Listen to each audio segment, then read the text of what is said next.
Going live, it says. Can you hear me?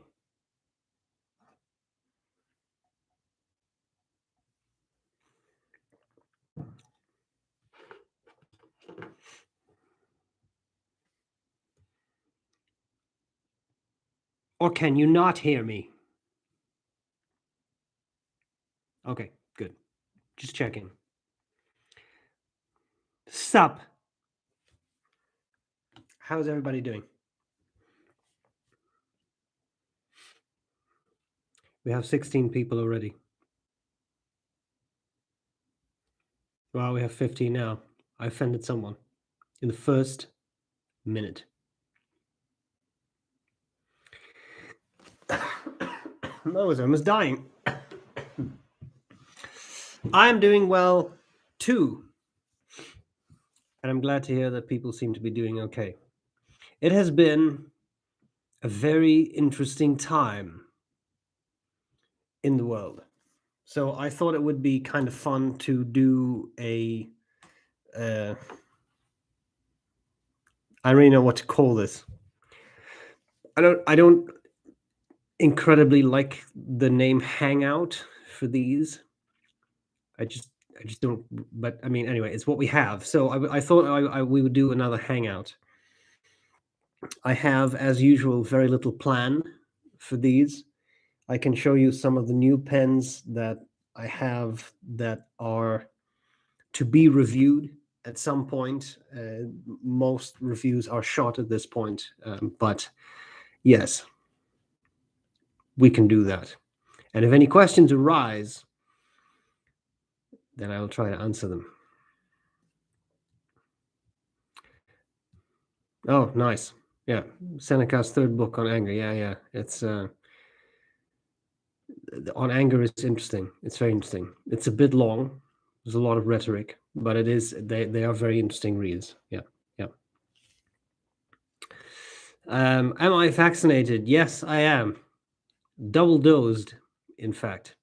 And I'm interested to see if at some point boosters will be offered to people in my age group.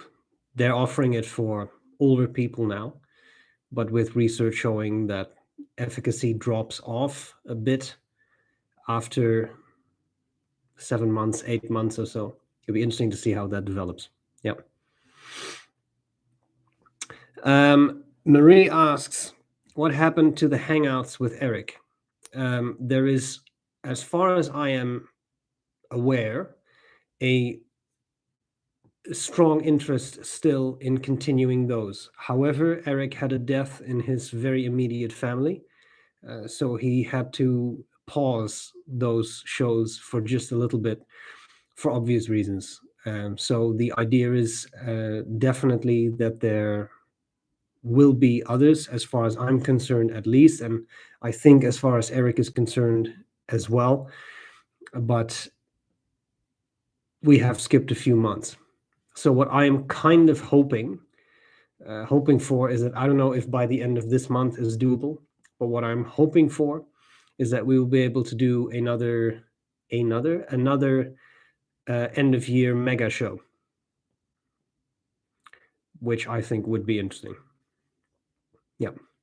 But I know it's missed, and I received a couple messages. So just to emphasize, he himself is okay. It's just that, these things require time, arranging things, etc. So he just was not able to do this. All right. Nikhil asks, should I go for Pilot Metropolitan Fine? Will it be scratchy? Well, that that depends a little bit on your definition of scratchy. I happen to have one here. It is fine. It is there's definitely feedback. I mean, Japanese fine, so it is really fine, and as a result, it'll have feedback. Is it unpleasantly scratchy? I have not found that, but your mileage may vary a bit because, of course, it's also a somewhat personal experience of what you find scratchy or not. Why is there no telescopic piston filler pen available right now? I had that question recently, I think either an email or in a comment somewhere. I don't know if it was the same person. I don't know, but I expect that it has something to do with the complexity of manufacturing it and therefore cost, and that the pistons that there are now are more economical. I would say that is probably why, because I think 9 out of 10 times in the case of questions, why is there not ... anymore ... the answer is because it's too expensive. All right. Did you mention once that you were awaiting a pen with a Henry Simpole overlay? If so, has it arrived? Yes and no. And yes. It has arrived in the United States to an address where it was shipped, that is a friend's mailbox, and then there was a pandemic. And the pandemic is not over. As a result, the US-Canada border is still closed. The friend cannot cross the border and get in to pick up the pen. So for well over a year, this pen has been in a mailbox. Such are the consequences of the pandemic. Now, if that is the gravest consequence I will face in this pandemic, then I will happily take that. But one day I will have that pen. Or not, because at the rate the pandemic is resolving, this could be a few more decades.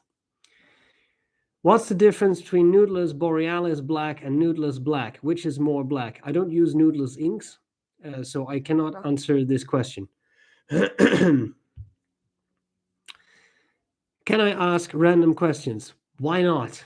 Hashtag YOLO. There is, sorry, is there any long, narrow desk pen available with double or triple broad nib and a converter? I have no idea. The desk pens, the modern desk pens that I know, for example, a platinum desk pen, which, by the way, it's a very nice writer. I had one. It's a very nice writer. Very fine nib, but very nice writer. But as I said, very fine nib. And I don't believe there are other nibs available. It was a very oddly shaped nib.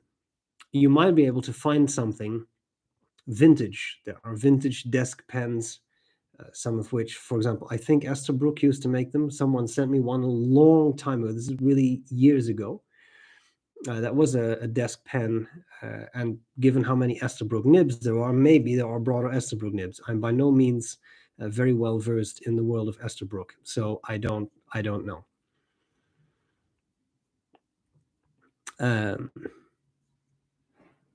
What else? So I just don't know. Yeah, you'll have to look around and maybe go for something vintage, because I don't think, I mean, the other option that there is you can buy a Mont Blanc, and specific Mont Blancs, they at least used to make desk stands which have a cap built into them, and then you just put the pen in it. I think they do. I won't say they did that for 146. Maybe it was a 149. Maybe they do that for both. I don't remember. That would only go to double broad, but those are pretty substantial nibs, so that could be an option. Any tips for pen sellers in Germany? Well, there is Papier und Stift, who's online, and she does very good work. There is also Rolf Thiel of Missing Pen. That's also a very good seller who often has very competitive prices. He's also a very nice guy. I met them both. Anja from Missing Pen. We met. Anja from Papier und Stift. We met at some pen show.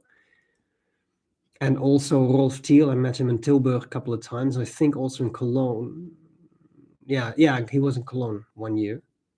A very nice guy. Very nice people to deal with. Yeah. Let me see what else I have.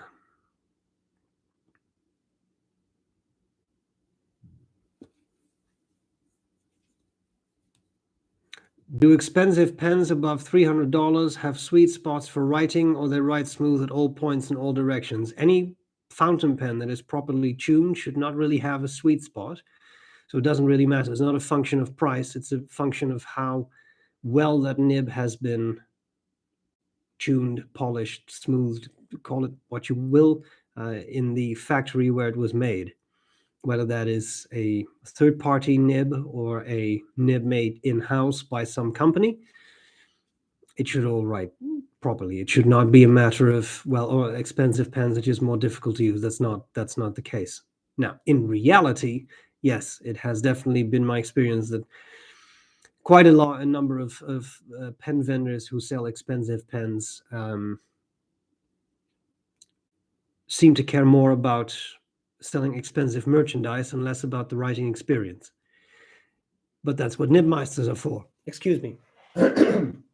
And nibmeisters can very easily tune any nib for you so that it writes exactly the way you want it to write. What are your thoughts or opinions on Ryan Holiday? Ryan Holiday has grown on me.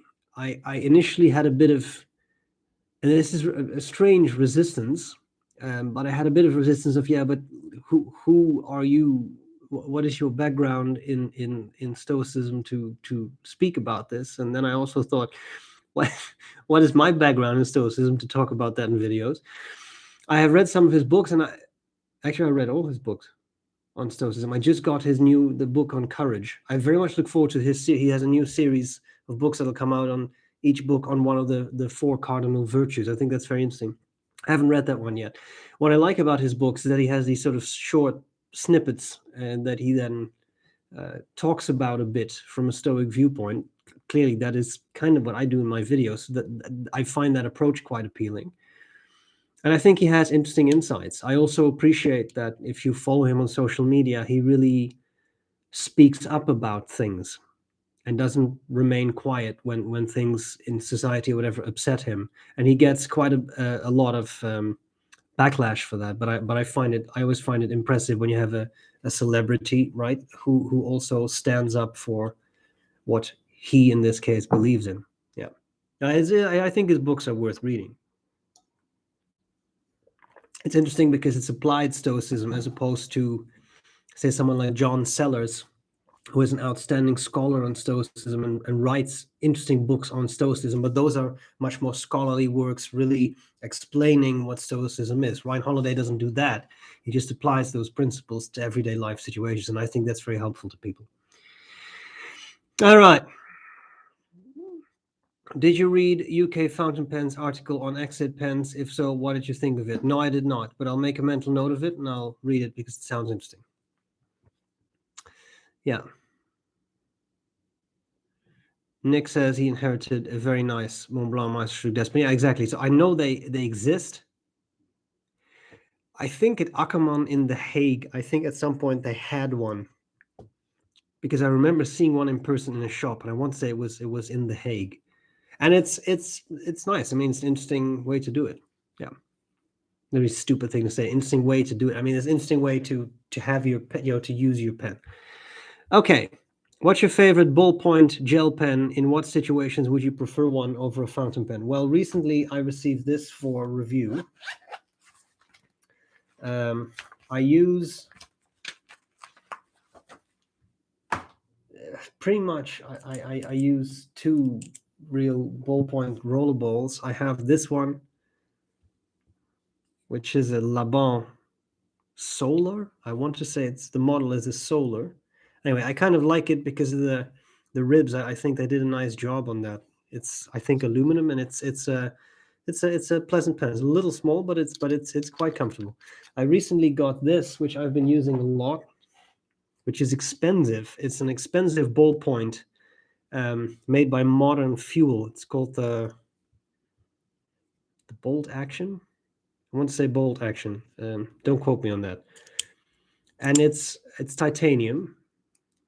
It's expensive. It's a few $100s, which for a ballpoint is a lot. But what's interesting is it comes with some parts so that you can use different refills. So if you have refills of different lengths, you put things in to accommodate those different sizes of refills, which I thought was cool. I also really like it. I mean, look at the pens I own. I'm not really a minimalist when it comes to pen design, but in this case, I think it works well. So this currently has a Pilot G2 in it, refill, and it's very comfortable. So I've really been enjoying this. And I think there are situations where this is just very useful. For example, when I take notes on videos, for example, consult the doctor videos. This is my video thing, right?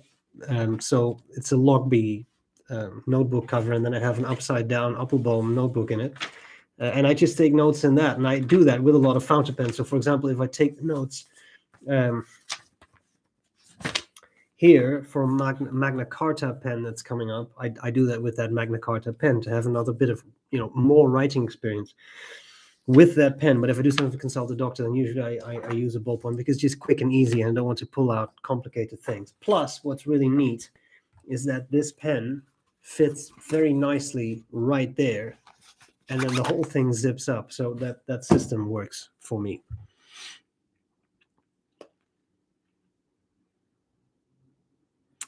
I wanted an opinion from the brown expert himself. What is a good desaturated dark brown?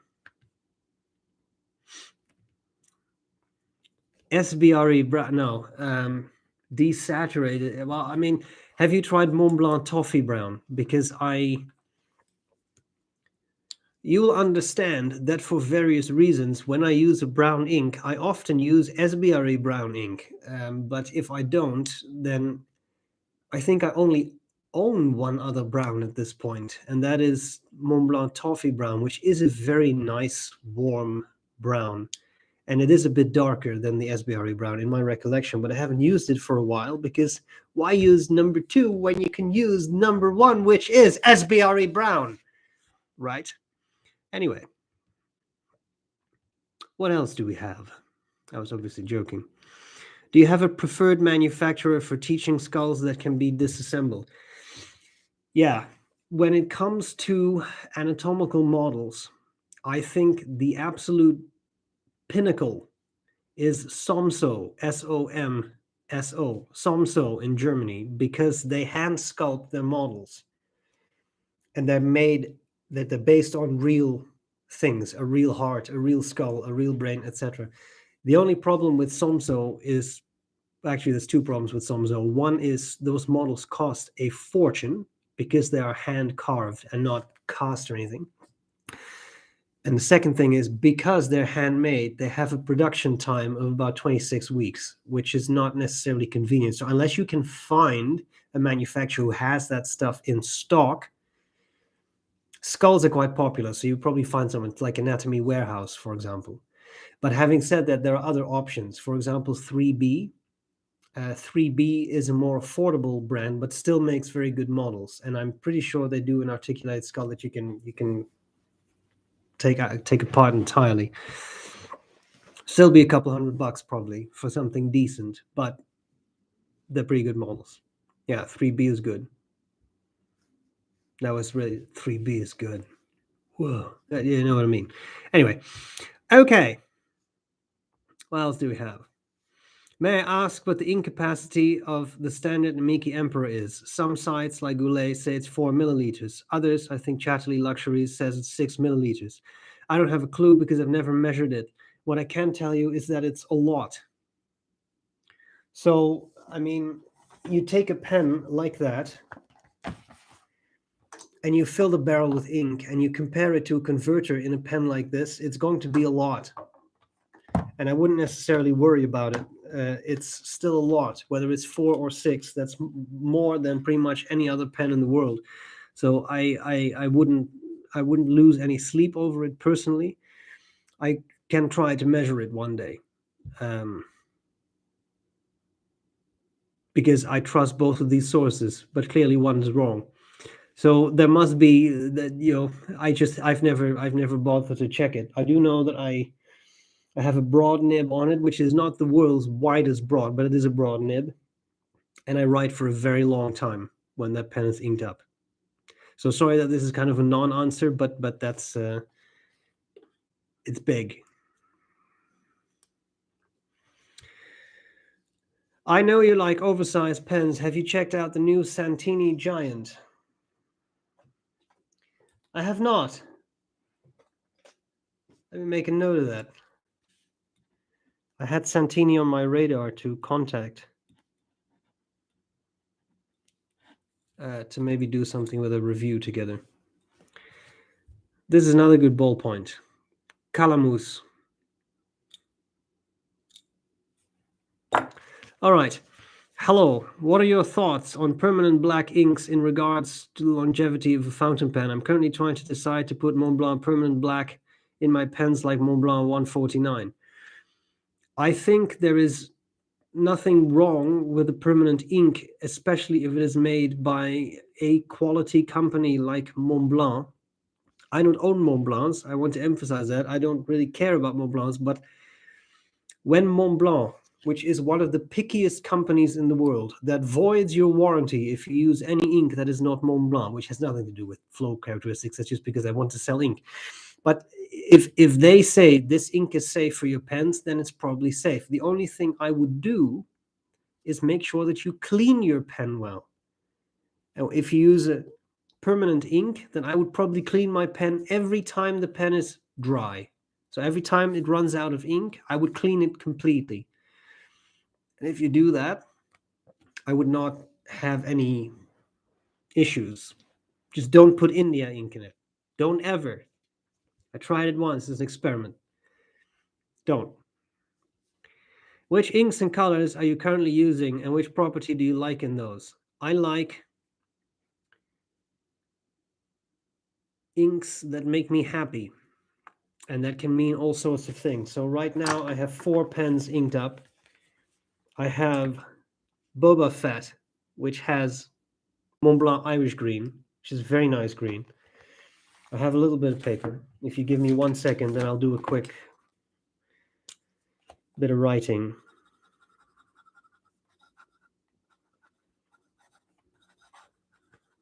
Silence broadcast, but maybe the camera picks up the sound of the nibs. I have a Yardeled Viceroy Grand, which has Leonardo blue. I have a Magna Carta Elements, which has, so gorgeous, SBREBROWN. And I have an Enso XS pocket pen. Once in a while I feel a need to use that one, which has Star Ruby. Sorry, I'm misspelling this. Star Ruby Red, which is an Edelstein ink. All these inks make me happy because they're not washed out, they're not disgusting, and they have nice colors. So I like them all. Sorry. I like them all. These are nice inks in my mind, nice shading. I really like shading, and these are actually 4 good shaders. The blue one also has a bit of sheen in the right pen, and in that Yardeled it really does sheen. Yeah. Tibaldi, Imperio, or Omas Arco? That's a difficult question. I personally would choose the Arco, just because I like the brown. I find that sorry, I find the brown a little warmer than the gray. But having said that, that Tibaldi material is beautiful. So it's hard to pick here. Stephen's choice. Okay, now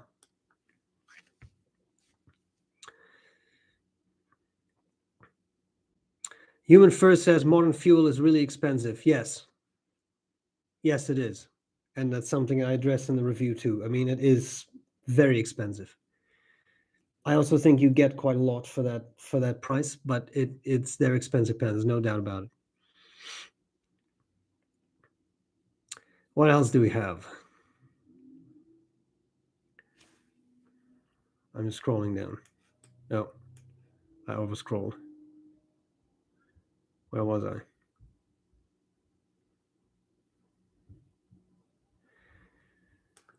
I think I was there. Can you tell me where your viewers from? Are most of them Canadians? No. I would say most of them. I should look at my YouTube statistics again. I haven't done that in a while. Usually there is a strong cluster of viewers in the United States, not anywhere in particular, just all over the United States. There is also viewers in Canada for sure, Latin America as well, but depends a bit where. Quite some viewership in Asia, Japan, China, a lot of viewers in India, and obviously Europe. So I suppose what I've now done is describe the world. So that was incredibly helpful. But having said that's kind of where it seems to be really clustering. And then there are, I mean, for sure there are more viewers in the United States than in Canada, for example. But you know, if you had to choose, would you rather write for the rest of your life with a ballpoint or a Japanese extra fine fountain pen? That's an interesting question. I mean, a Japanese extra fine fountain pen, I think, can be very pleasant to write with. And from that perspective, I have no issues with it. I mean, I'm not really known for my love of extra fine nibs, and Japanese extra fine would indeed be incredibly fine. But I don't know. I'd probably still pick an extra fine, Japanese extra fine, because at least it's a fountain pen, and the ink will take a very long time to run out, so that's good. Are Jinhao pens any good? I have used quite a number of Jinhao pens. I think it can vary a little bit from pen to pen because they have a lot of models. But overall, I think they make some pretty solid pens. The X450 and X750 are two classics, and they are solid pens. I also find it interesting that more and more those Chinese manufacturers are now exploring piston fillers, that kind of stuff. So the filling systems are kind of growing beyond, let's put it that way. They're growing beyond converters and cartridges, and that's very nice. And I think there's definitely an interesting market.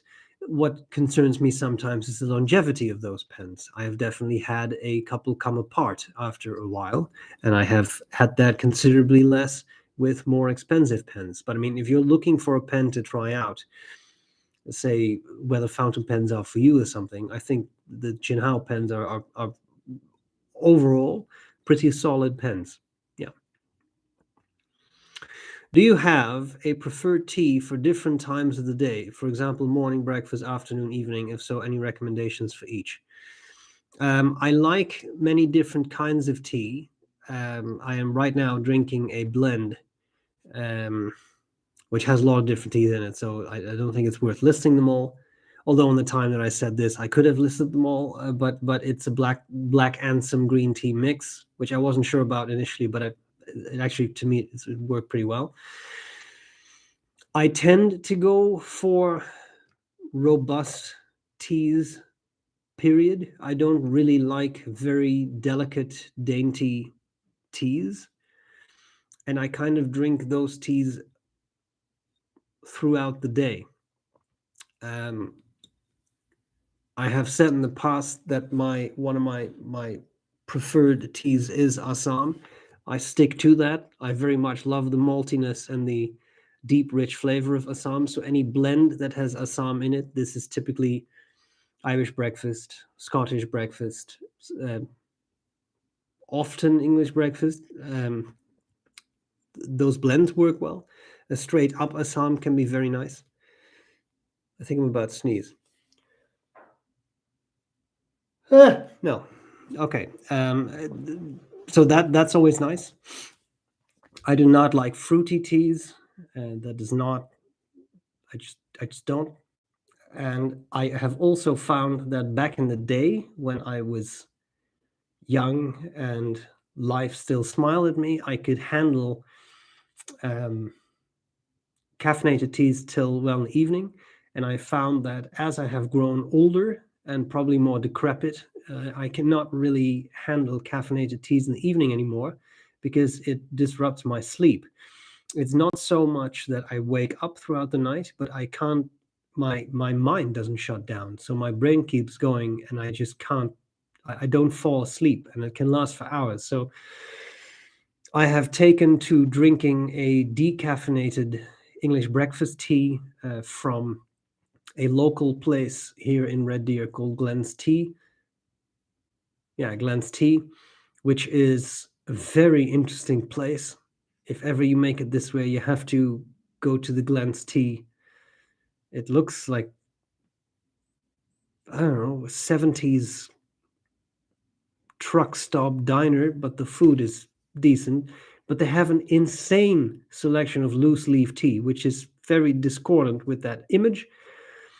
But they have good teas, and that works well. So that's my evening tea now. Yeah.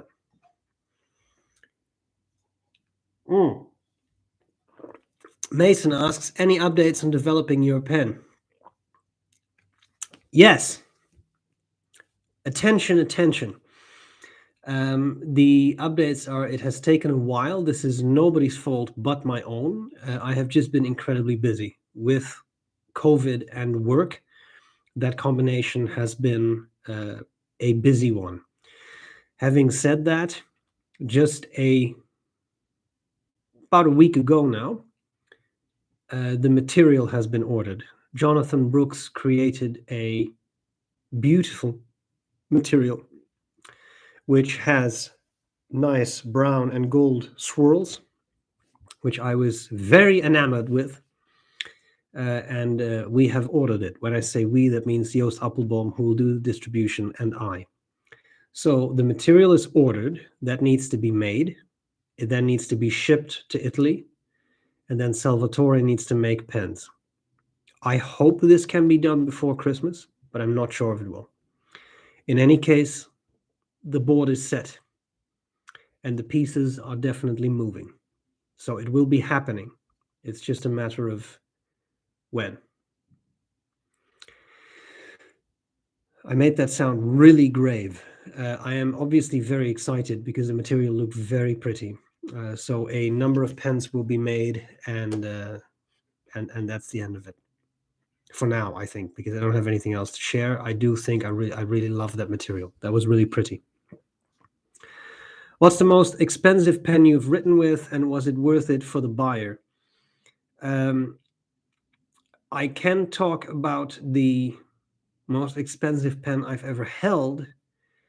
I did not write with it. I don't know if anyone wrote with it. I don't know if any person who would buy it would ever write with it. It was $250,000, and it was a very, very, very limited edition.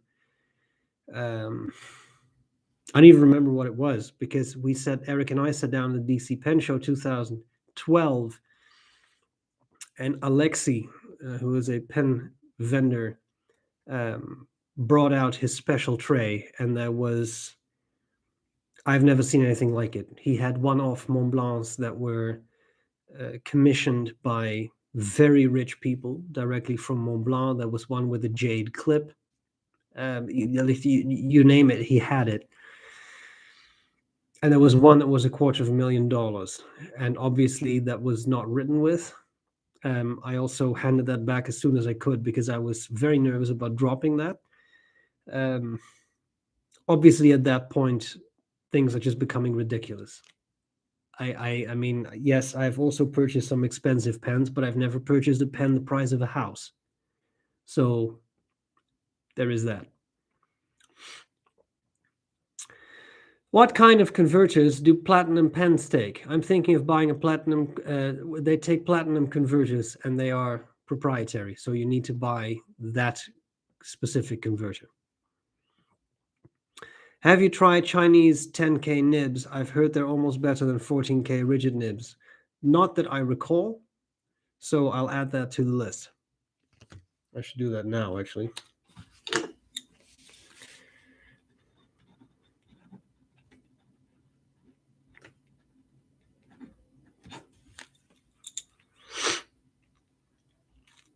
Which printing paper can be used for having a good fountain pen writing experience? I'm not asking for a brand name, but I'm looking forward to a particular GSM value.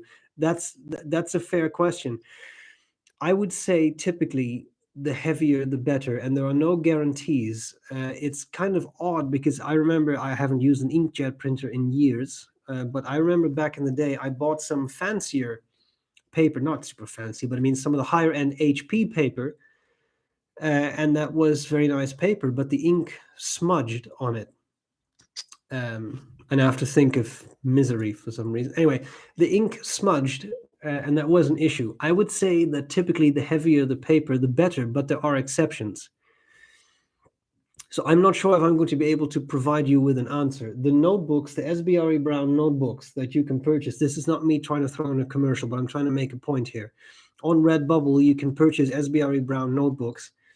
They have 90 grams per square meter paper. When I saw that, I thought that might be fountain pen friendly because that's relatively heavy. Typically, copier paper, at least the stuff I've used, is 80 grams per square meter. So 90 might be fine. And turned out it was fine. I've thrown quite a bit of ink at it, and it seems to be doing fine. Have you seen this? Oh, SBREBROWN notebook. Okay, so it works. It functions, right? Functions. Okay, but that was not your question. I have also used, back in the day, I was conducting research in a hospital room, which we had converted to an EEG lab. I'll spare you the details beyond that. And I needed paper, and I forgot my paper. And they had a supply cabinet, and I took a notepad that was 60 grams per square meter. And I thought, well, this is all I have. This is going to bleed terribly. Some of the most amazing paper I've ever used. It was by a brand called Lyreco. I still remember this. Lyreco. Very thin paper. No bleed through, no feathering. I don't know how they did that, but it was outstanding. Really weird. But that's still not copier paper. So I would probably go for something that is a bit heavier. Maybe something in the 90. If you can find copier paper, and then that's pretty thick though, 90 grams per square meter. Well, might work. If that exists, maybe see if you can go with that. See if that works. Do you have any experience of dominant industry fountain pen ink, please? Is that a brand name?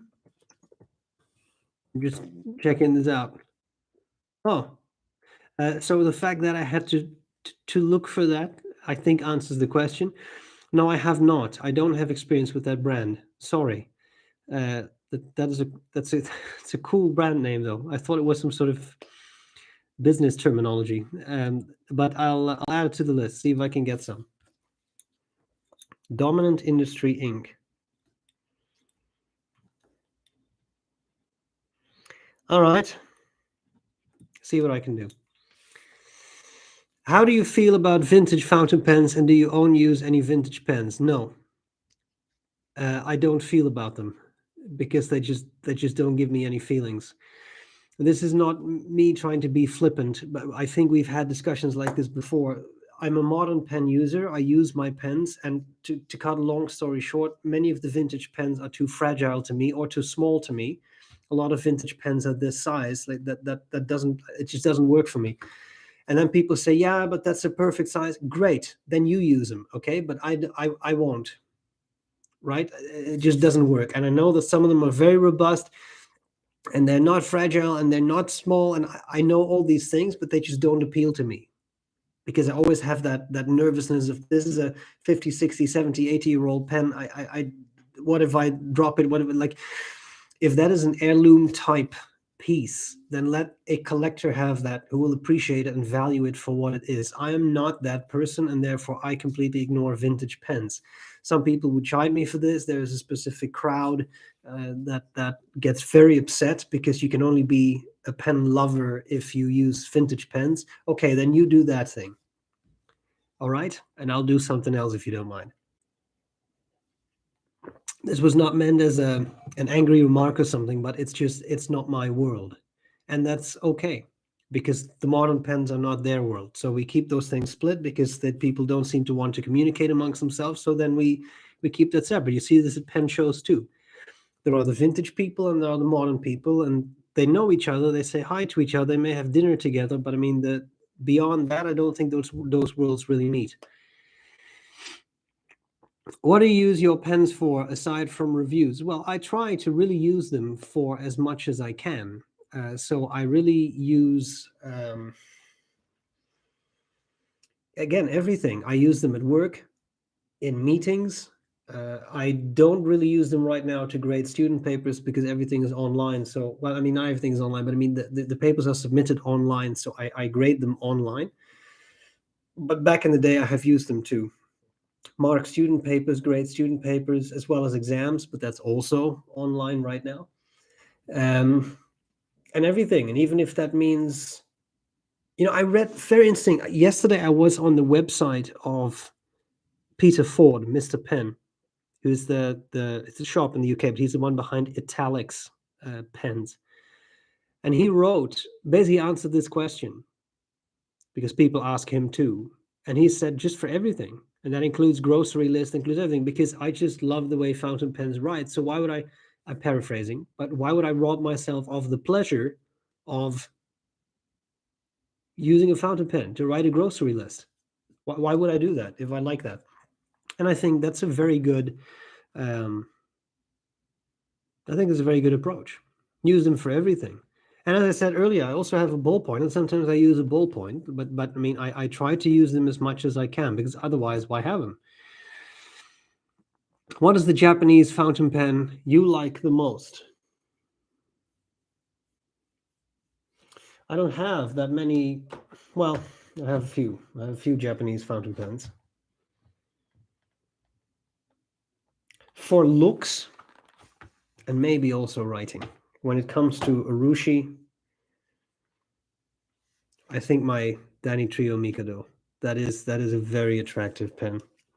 It's big, has a number 8 nib, which is gorgeous. I'll show you the nib if you've never seen these. These are a treat. Let me just grab my device. Okay, why is this? Anyway. Oh my God, you've got all blurry. Yeah, calm down. This is the nib. It's very, very attractive. And it is a stub nib, which is very, very nice to use. Yeah, very, very nice. So that is one that I really love. I also like some of the other ones, but this, just the lacquer on this pen is really attractive. It's so shiny and it captures the light really, really nicely. So this is an urushi pen that I'm very fond of. Plus, I bought it from Eric, and Eric is a friend. So when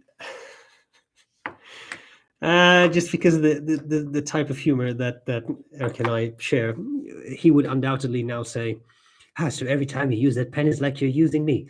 So yeah, but it's fun though, because he's a friend, right? And then you have something that used to belong to him. So now when I use it, I think, oh yeah, Eric. I think it's just a weird squeaky sound.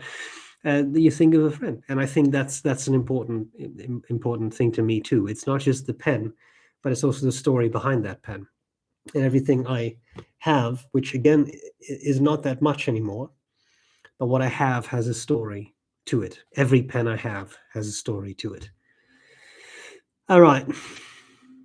What do you think about Pilot Iroshizuku Konpeki? I just cleaned it out of a pen, but it's a very nice ink. It's a very nice, vibrant blue. Very, very nice. Yeah. Right. Katja recommends Jinhao Fuda nibs. Yeah. Those are the slightly upward curved nibs. They are very nice. They are very nice, and a good way to get started with Fuda nibs, because they're relatively affordable. Relatively, of course. Everything in the fountain pen world is relative, but you know what I'm saying. All right.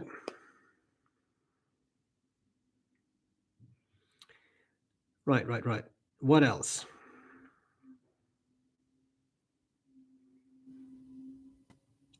Which Japanese company would you recommend for starting with Japanese pens between the main three? Well, this would absolutely be my opinion, and probably everyone you ask will give you a different opinion. But if you have Platinum, Pilot, and Sailor, I will always pick a Sailor. It's because I really love their nibs. Pilot nibs, to me, are a little bit hit or miss, because sometimes they're kind of soft and just, I don't like that feeling very much. Right? Platinum nibs are interesting too. They're all good. I would not say this company outperforms these other two. But for me personally, my preference would be, I'd have to say personally because I just said for me. So anyway, it's early. For me, Sailor would be the winner. I would pick a Sailor because I love the way the nibs write, and they have just a bit of feedback, which is really pleasant feedback.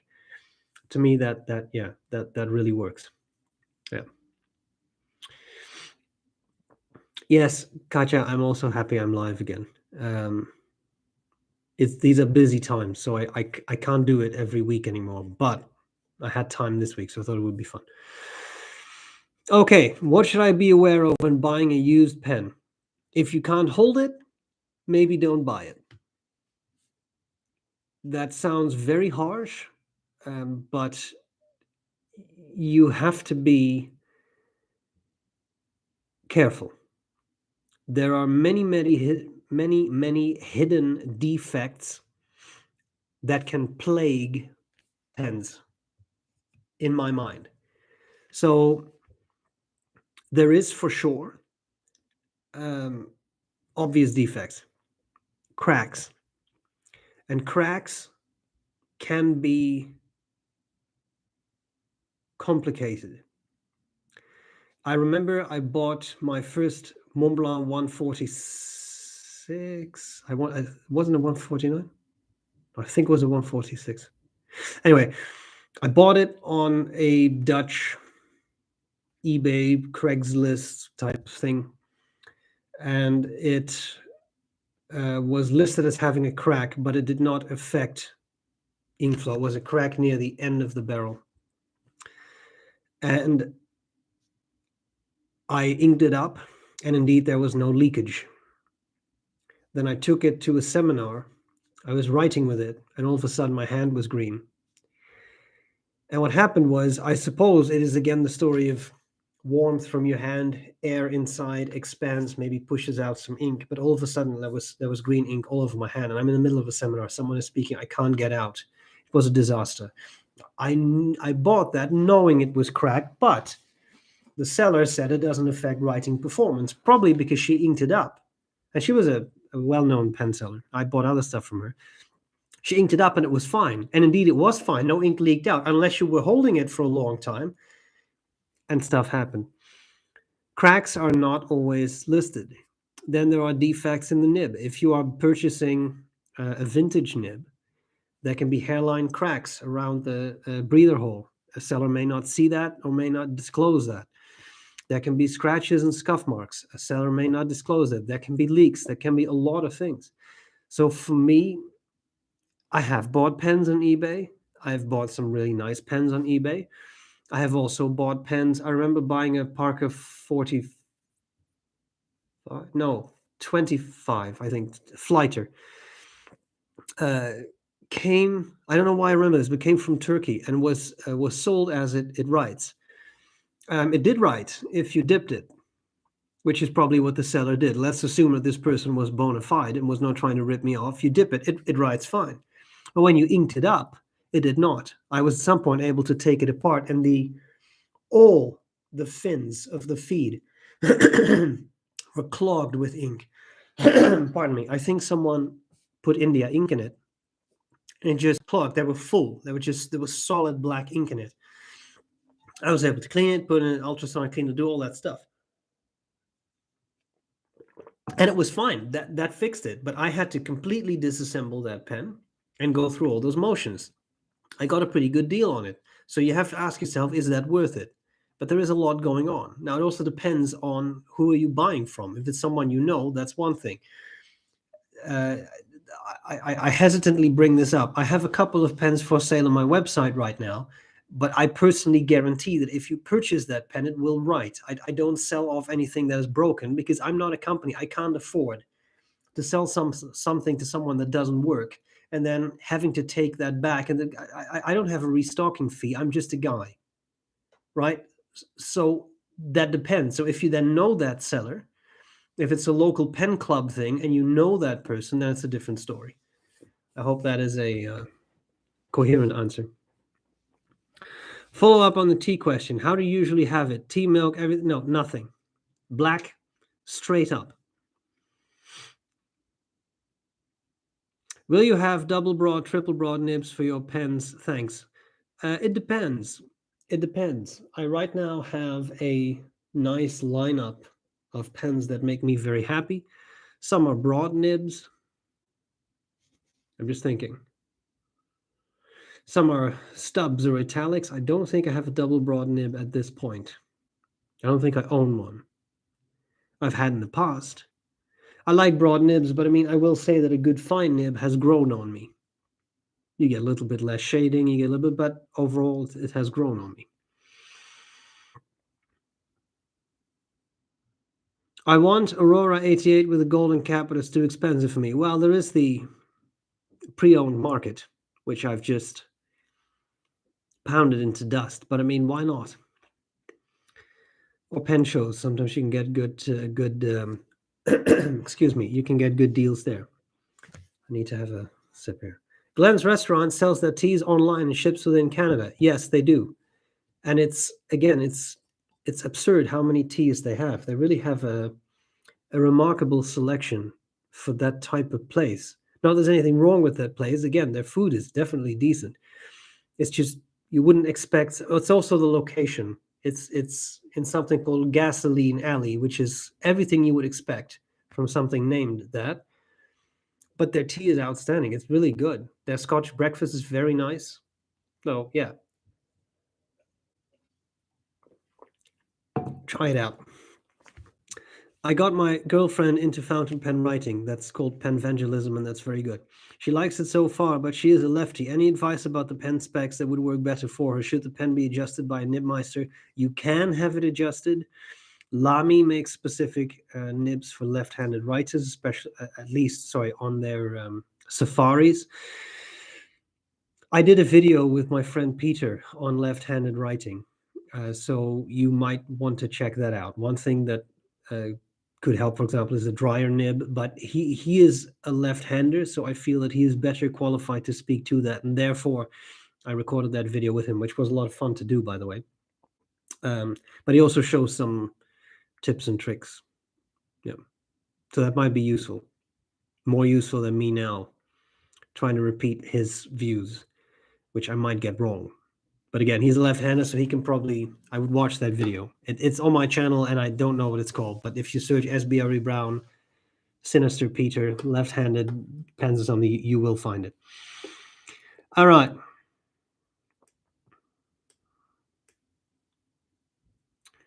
What else do we have? What is your impression of the new Parker 51, and why did Parker let us down? I think it's because many of these companies. Sorry, I'm now answering your question in reverse. I think many of these companies are now in it to make money. The bigger pen companies like a Parker or Waterman or Schaefer, they just churn out pens and they write. And that's nice. I mean, I haven't seen a modern Parker or Waterman that doesn't write. So their consistency is great. And I'm not being sarcastic. Like that's great. There are pen companies that sell pens for 2, 3, 4 times the price of those pens, and they don't write out of the box. So I mean, they're getting that right, but they're in it for the money. And in the words of the great Gert-Jan van Meurs, who was one of my favorite music sellers in the city where I grew up, he had a very interesting shop, which was just full of crap, but he had opinions on everything.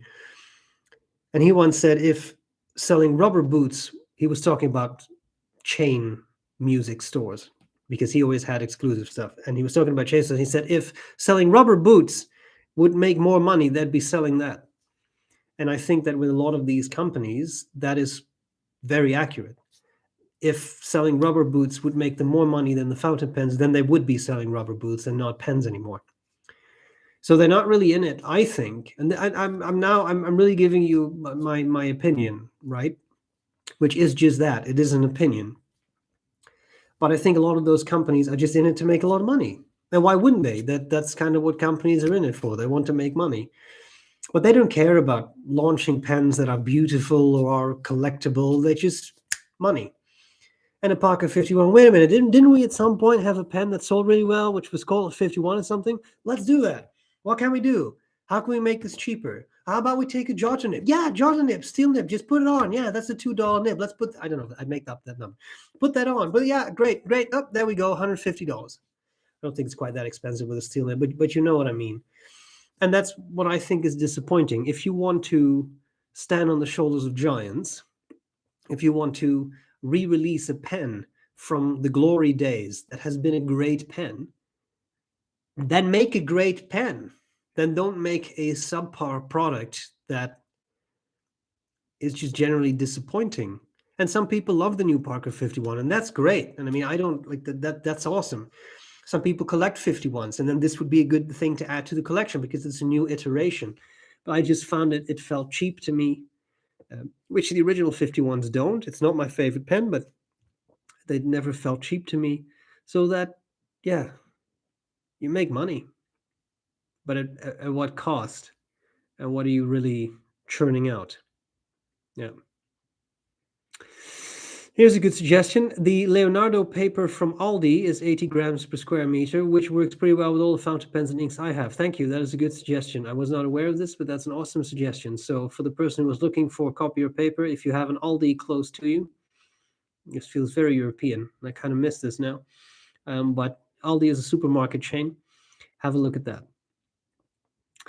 All right. An Instinct pen with a 10K nib is a Hero H780. Let me write that down.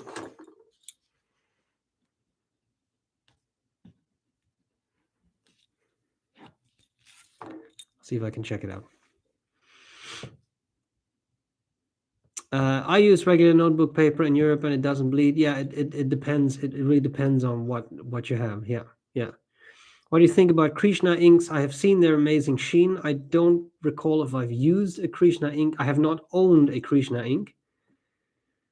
I think I may have used someone else's. Again, very sheeny and that's really nice. What else do we have? On the subject of papers, please do a Cosmo Air Light review. The contrast is better and the sheen is almost as good as Tomoe River.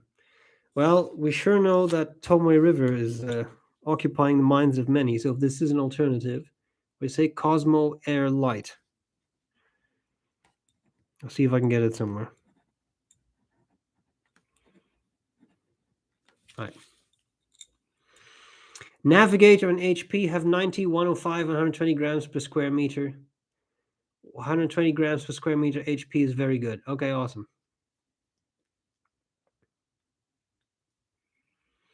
There's an Australian guy on YouTube who writes with liquid airbrush food coloring in his fountain pens.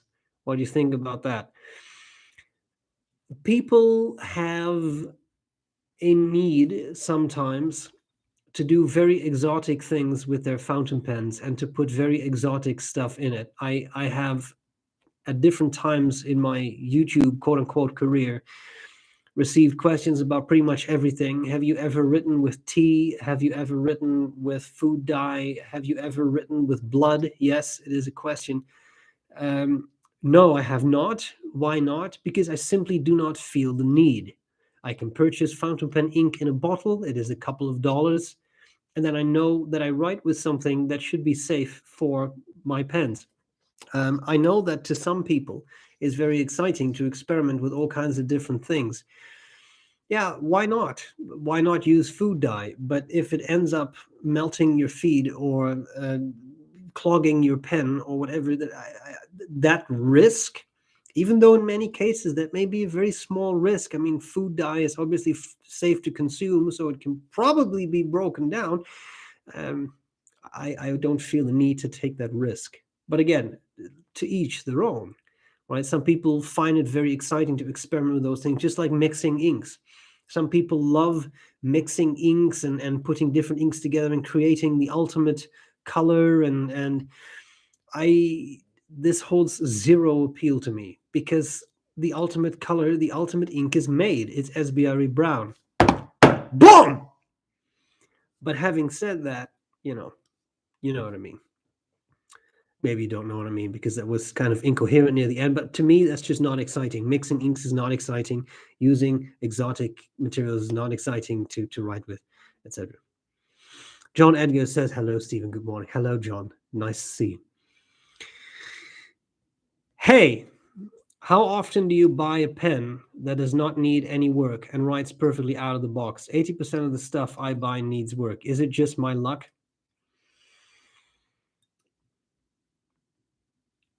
Well, I would say it depends on what you buy. I know that sounds like a stupid answer, but I am serious. I have found in how am I incredibly brief about this? I found that there is massive variation in the care that is spent on tuning nibs by companies. Many companies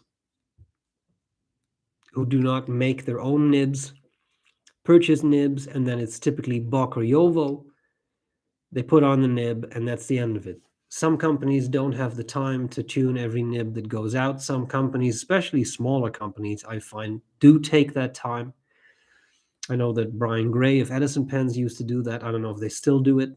I'm sure their business has increased a lot over the years. I don't know if he has time. I'm not saying that he doesn't. I just don't know. It's a risk, and it sucks. And I have definitely been in that position where I have bought expensive pens, in certain cases, very expensive pens that did not write. That is incredibly frustrating. And sometimes it leads to people kind of giving up on fountain pens. Remember that there are nibmeisters, and that the vast bulk of problems with nibs can be resolved, but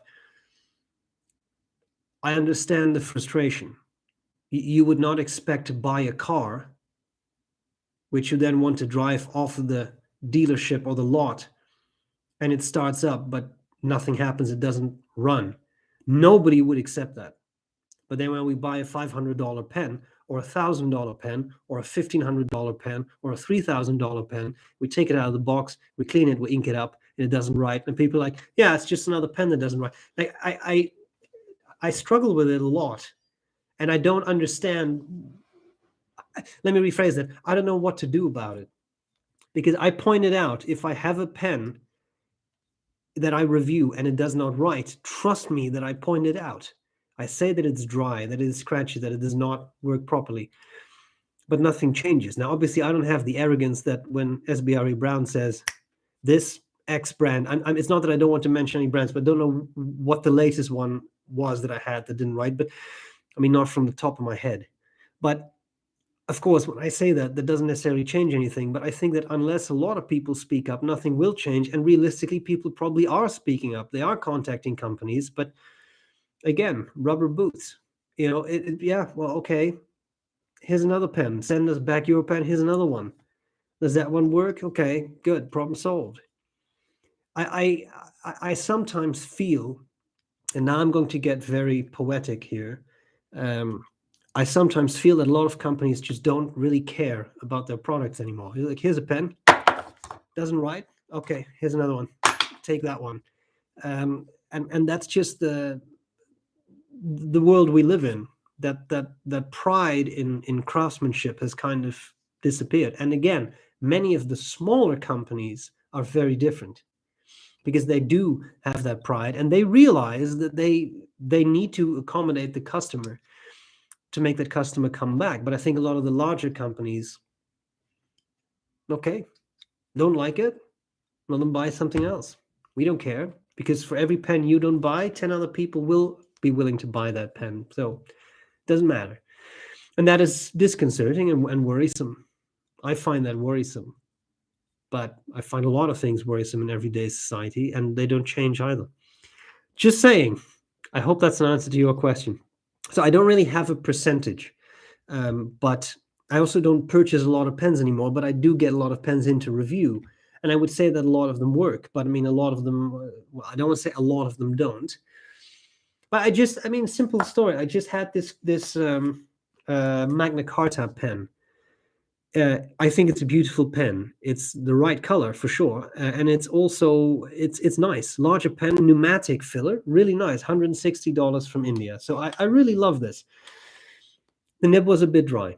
I had to exert some pressure to make it write the way I wanted it to write. I left it that way for the review. I pointed out in the review that nib is dry. It did write though. It did write. It was just for my taste not wet enough, and that's a different story. Now you're talking about preference as opposed to objectively not writing. So that comes into play as well. Just because I will keep ranting, I'm going to move on. But again, I hope that is a bit of an answer to your question. All right.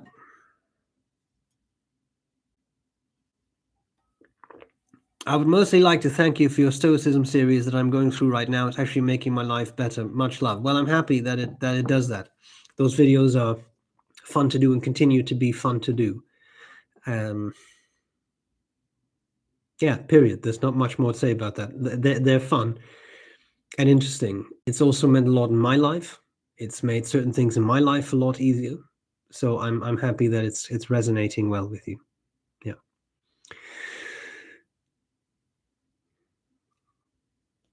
What else?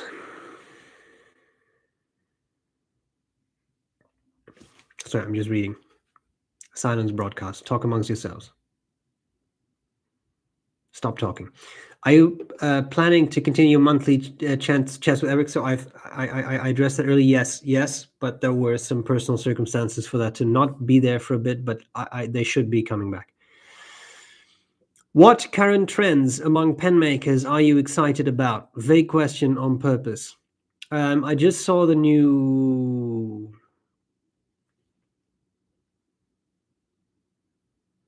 Lamy. I want to say it was Lamy, who is, yeah, I really want to say it was Lamy, who jumped on the bandwagon of writing in specialized notebooks, which then digitize your writing and automatically send it to your phone. I have mentioned that a couple times. This is not new technology. Montblanc has done something similar, if I remember correctly. There are other companies that do this. But I think that's the future. I think digitizing notes like that is the future. And of course, one could debate to what extent you're still talking about fountain pens then when you have that digitization process. I'm not talking OCR or converting it into typed text, although that would in itself be a very interesting technology. I think that'll be very difficult to do for so many different people's handwriting. But if you could develop an app that just allows you to put in what does your A look like, what is your B, etc., and then that could be interesting. I think that's exciting. I wouldn't necessarily invest heavily in that technology, but I do think it's an interesting view on fountain pens and such. Yeah. All right.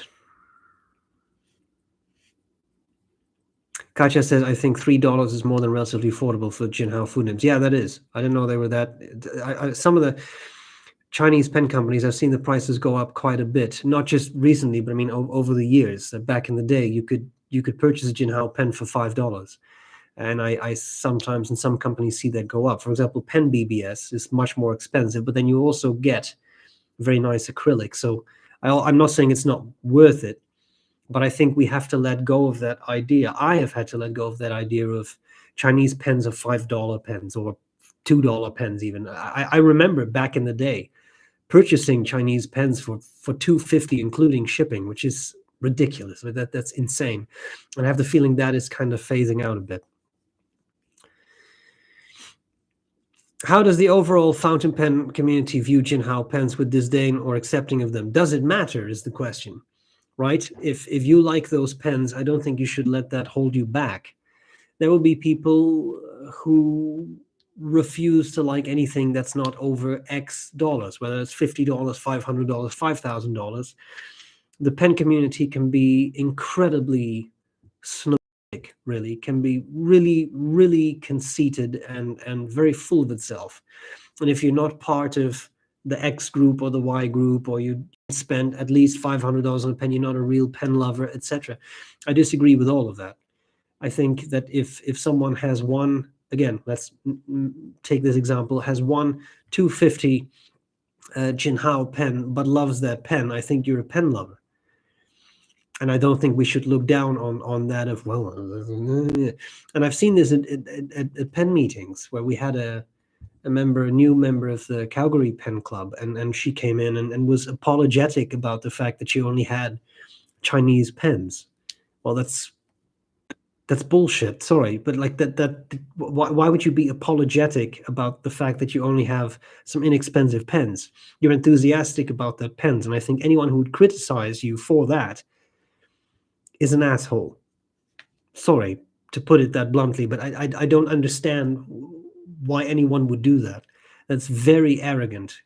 And so Jinhao pens, in a broader perspective, I have always enjoyed Jinhao as one of the better Chinese brands. For me, I found those pens to be quite solid.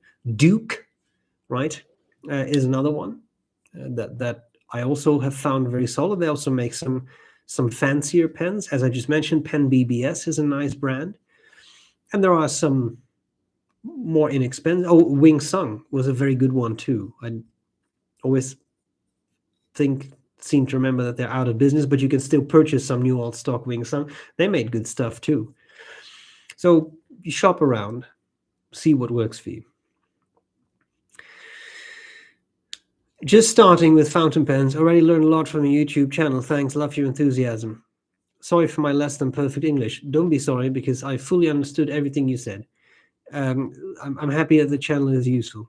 The fountain pen world can be a very interesting one, and can be, I've just described it as snobistic and horrid, but I mean, it can be a very welcoming world, I think.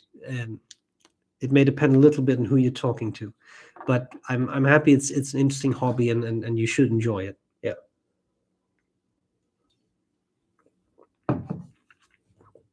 All right. Brazil is watching you. Thank you. What else? I've just ordered one because I want to try out food in nibs.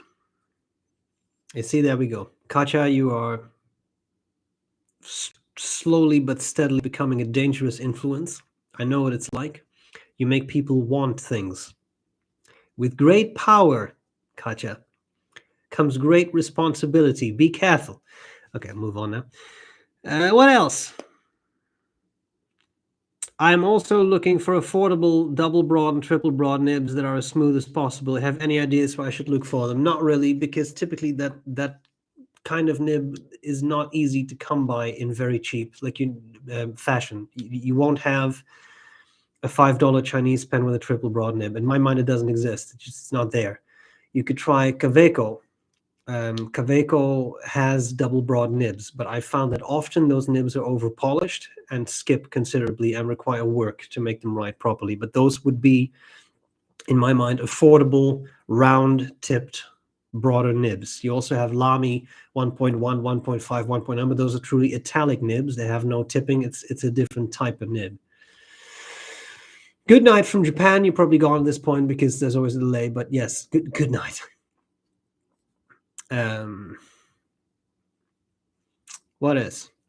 What is the best Indian handmade pen which you wrote with, writing wise and look wise? Well, I mean, I have this pen from, one second, from Tamanuri Studios, which is an urushi pen, but on a ranga body, where the threads are actually not made on a lathe, but hand cut, as I understand, which is very skilled. That is a very nice pen. So this ranga, I think, it's big for sure, but it's very nice. Plus Mihao, I'm still working on the pronunciation of his name. Mihao is a very nice guy who does really, really good urushi work. So he always comes very highly recommended. Right. Sailor also has a good lefty pen. That's interesting. I don't think I knew that, but that's good to know. Make a mental note of that. Do you know why Pelican, Silverane, M1000, M800s are on such a long back order? I don't know, but I wouldn't be surprised if it has something to do with the supply chain issues that are plaguing the whole world due to the pandemic. So that would be my guess. What do you think of the new Parker Vector XL pen? I have not held one yet, but I probably should. Parker Vector XL. I'll see if Yo sells Parker. ... See if you can send me one. When will Conant reopen? Yeah. I'm guessing 2022. I think that's fair. I also don't know, but I'm going to go with that. Is there a decent place in Red Deer to purchase fountain pen ink? Edmonton is too far to drive for a couple of bottles of ink. I haven't been there yet, but there is, and I can't remember the name. There is an art supply store downtown, which, as I understand, has fountain pen ink. I've been told. I wouldn't expect a lineup of 70 different brands because it is an art supply store, and I've been told which brand or brands they have, and I completely forgot. I don't remember. Beyond that, there is, of course, always staples, but I think all they have is Quink. I don't even know if they have bottle ink anymore. They used to. But that art supply store, if we Google Red Deer art supply store, something will come up, and I might recognize the name when I see it. But that is the only real store I know of. It's not a fountain pen rich area. All right. I'm just reading, sorry.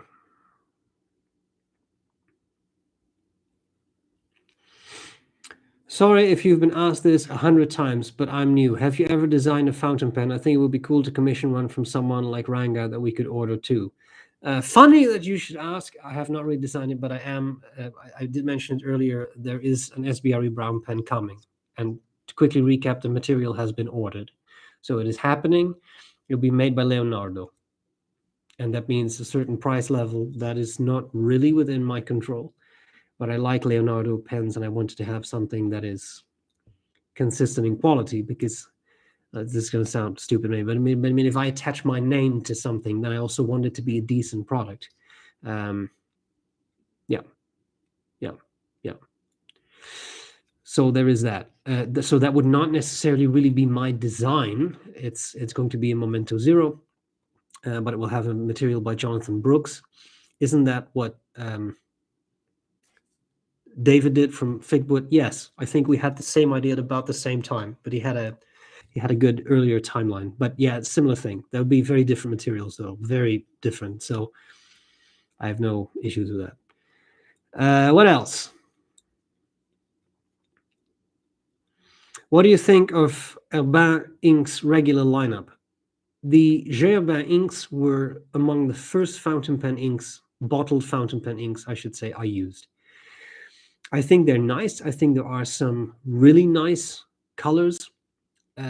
My issue is that a lot of them are a bit washed out. Not all of them, but some of them are. The reason I stopped using them is that several Herbin inks went bad on me, and I had to throw them out. They were developed when I would put in a fountain pen nib and pull it out. There was a slimy string of goo, which means that ink has gone off. There's something growing in that ink. That's not a good thing because you don't want that in the pen. And I chugged a bunch of them. That's a shame because some of them are nice. Some of their inks are fairly useless. Bouton d'Or is a beautiful yellow, but it cannot be red. So that's nice for artistic purposes, but it on white paper you can't read it, so that's useless in my mind. Sorry to be blunt, but yeah, they're nice though.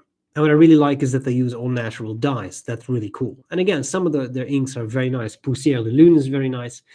Lit d'été was very nice. It's just dry, but it is a very nice color. So they're options. I like their inks. It's just I don't really use them anymore because they went bad. And they were really among the very, very short list of brands, ink brands that I've owned that went bad over time. So, yeah. All right. It appears that Cross is phasing out their Peerless 125, which you gave rave reviews for the Darth Vader. Why are they pruning this model, and will the value of these pens increase as a result? Well, I'm not part of Cross's decision process. I wouldn't be surprised if the price of manufacturing them is part of the issue, because the nibs are made by Sailor. So then you have to purchase from Sailor and assemble it and do all those things.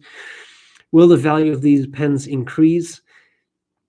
Maybe, but given that they were never a limited edition, except for something like the Darth Vader that you mentioned, that was a limited edition pen. I wouldn't expect them to become worth thousands of dollars. I don't think that will happen, because they were not limited enough. And even the limited edition ones, they're cute, but they're very specialized. Like, I think there is always a market for Star Wars collectibles. History has shown this time and again, but I wouldn't expect to become a millionaire with my one Darth Vader pen. I will say that it's a very nice writer. And honestly, everybody, it's not just me, everybody I give that pen to says, yeah, that does write really nicely. It's just very nice. So, all right. Oh, I overscrolled.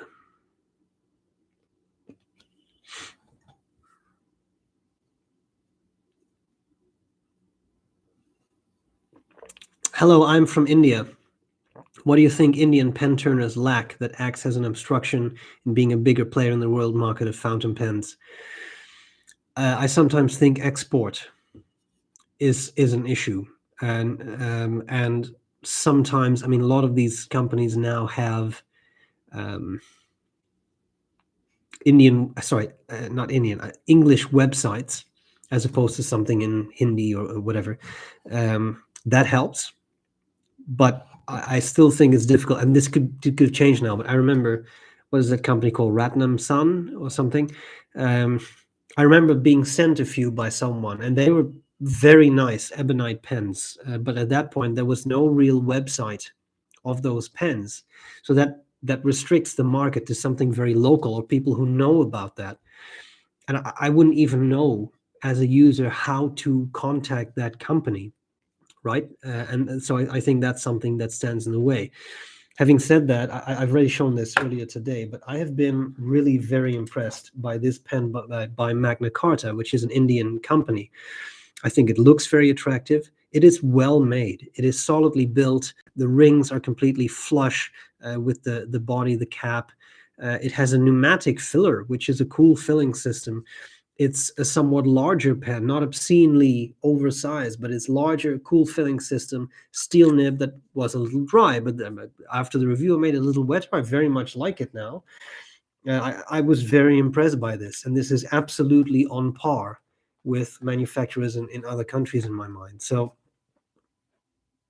the quality is there, but I think it needs to become easier to purchase those pens. And I think, and I know there's been some criticism, but I think that Kevin from Fountain Pen Revolution has played an interesting role in making those pens available on a bigger scale to people in, I mean, it was Fountain Pen Revolution USA at some point, right? Making Indian pens available to people in other countries by doing easy international shipping, by having a stock, by having an English website, all those things. And I also know that he marks up those pens a bit, but I mean, the man also needs to make a living, right? This is how the market works. But he has made those brands more available, and he's definitely put some brands more on the radar of people who are not in India, which I think is nice, and to me was useful. Here someone says, I am a huge fan of Indian fountain pens, but I've been mostly disappointed by the website quality. Exactly. If it becomes difficult to purchase something, either because you don't speak that language or because the website doesn't function, I too have experienced that a few times. Well, then the story ends. If you can't check out that pen, then you end up buying something else, right? All right. Just checking.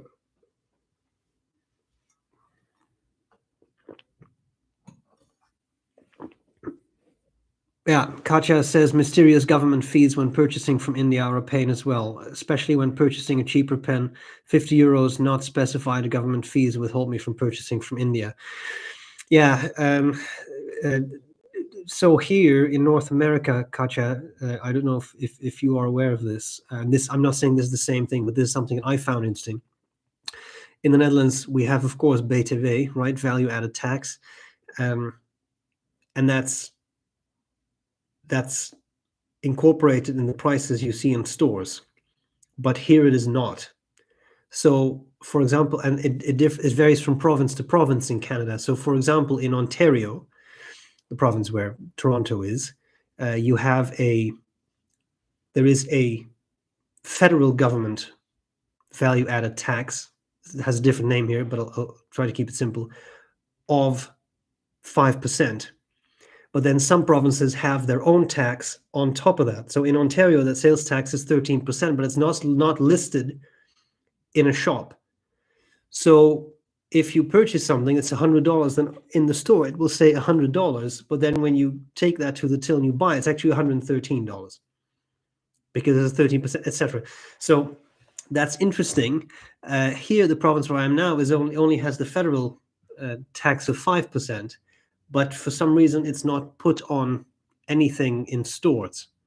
I don't know why it is not, and I'm not saying that the system in Europe is better, but coming from Europe where that tax is already incorporated in the prices that you see in stores, it was a bit of a shock to me of like, wait a minute, wasn't this supposed to be?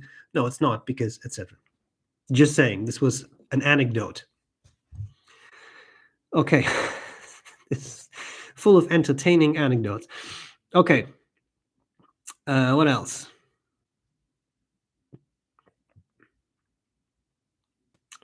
What do we have?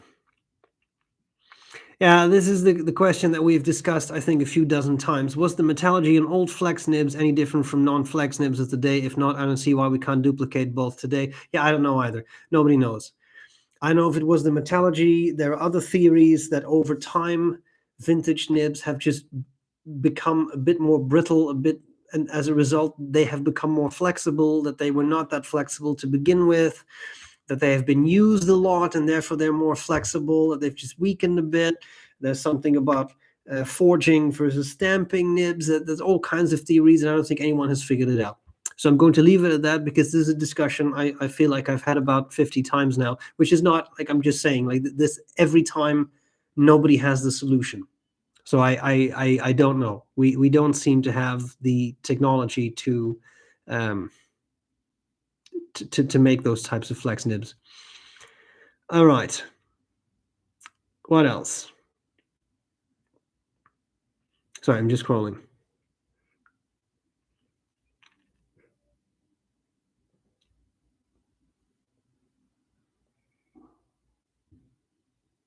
What else?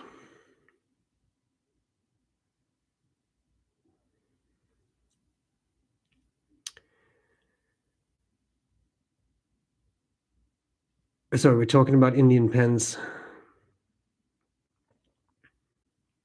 I have a Canwrite pen with an ebonite feed and steel nib, and trust me when I say this, that writes like my 14 karat gold pen nibs. Canwrite makes good nibs for horrible pen designs.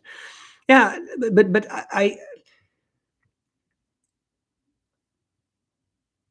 sorry, I'm just thinking about the point I'm trying to make. I have also used Chinese pens that were of really nice quality. And what I've tried to raise this point at some point in a video. That was a horrid sentence, sorry. I don't like the idea of this is a product that comes from country X, so it must be a terrible product. Sometimes that's true, but not always. And I have used Chinese pens, for example, that have outperformed some more expensive, quote unquote, Western pens, whatever that means, but you know what I mean, I think.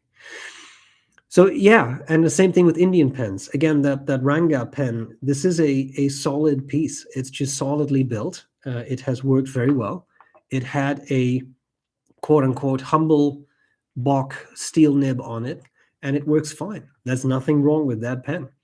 So I think sometimes people are very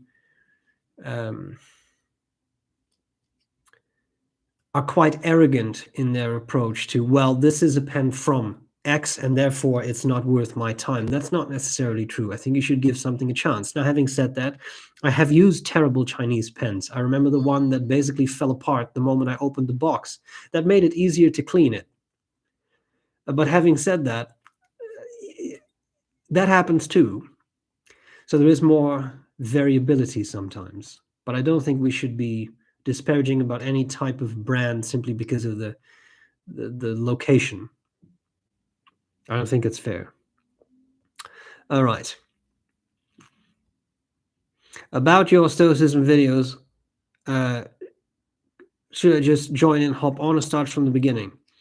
You probably wouldn't be lost, but especially those earlier videos, especially the ones going over the Enchiridion, do give a bit more of an exposition of what that specific school of philosophy is about. So that might be helpful. All right. I have a Diplomat Magnum. I own one too. Yeah. And a fountain pen enthusiast fellow said that it writes a lot better than his $300 Visconti. Yeah, that's the thing. That is a nice pen.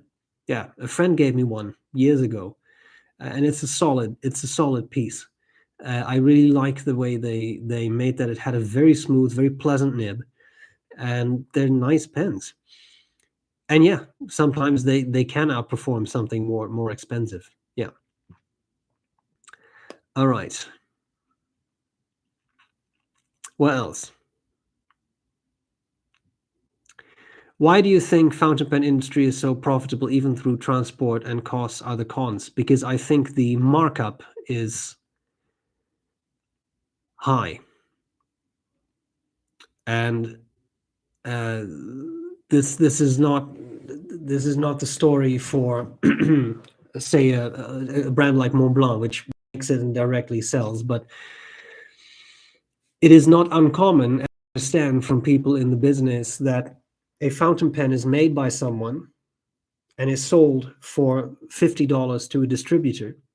The distributor then sells that pen to a vendor for $100, and the vendor then sells that pen for $200. So that's why it's profitable. Every time that price doubles. Now, I'm sure there are exceptions. I'm sure it could be 50 to 75 to 125, sure.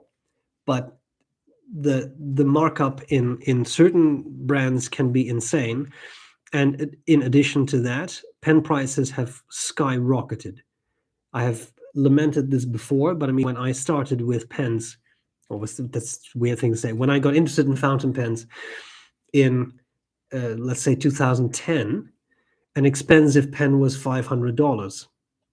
And then you would have $1,000 pen, and that would be really expensive. But now, all sorts of companies are launching pens, and their base models are $1,000, and their expensive pens are $2,000, and that's just going to continue, and that makes this less and less affordable. I know this sounds really pessimistic, and I don't want to. I'm just going to put this bluntly. I don't want to sound like an asshole, but I mean, I do really feel that that's the way it is. Take a company like Armando Simoni Club. I'm not trying to harp, so it's now the Pen family. I'm not trying to harp on that company. I have Armando Simoni Club. I really love it. But I mean, those pens started off as $900 pens, and now basically every new pen that gets released is $2,000. That's a lot. That's a lot of money. And again, that's not me trying to. It's not a dig at that company, but I see this in a lot of companies. New stuff that comes out is now $2,000, and it's a lot, right? That's a lot of money, and that also means that it's very profitable because that $2,000 pen did not cost $2,000 to make. So the markup is just getting bigger and bigger and bigger, and those margins increase, and that makes it, I think, still very profitable.